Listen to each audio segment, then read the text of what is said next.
Hugaw, haguog kainit jud siya ang pag-uling. Pero zay kabalo ka, dako kay migpasalamat ani. Kay bisan pa man sobra gid ni siya kainit. Hugaw pa jud. Syempre hagug gid kay ni siya buhaton. Pero sobra among pasalamat ani kay tungod aning pag-uling.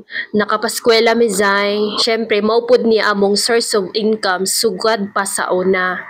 Siguro ako zay no niliwat jud ko sa akong papa nga madeskarte mangita gyud og paagi. Kay akong papa man gyud sa una is nakatry na siya pang falkata kanang mag-alsa-alsa sila tapos kaning pag-uling. Syempre kanang pag-farmer kanang tanang gibuhat niya para sa amoa para makahuman lang jud mig eskwela tapos syempre na lang jud mi makaon.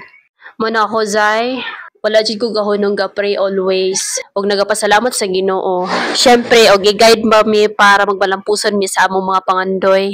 Pero bisan pa man sa mga kalisod sa una zay, nagpasalamat gid ko sa Ginoo nga na-experience gyud nako ni mga kalisod gid sa una. Kay kung wala bitaw zay siguro dili ko lig-on ron. Siguro po dili ko kabalo mo handle unta sa mga sitwasyon.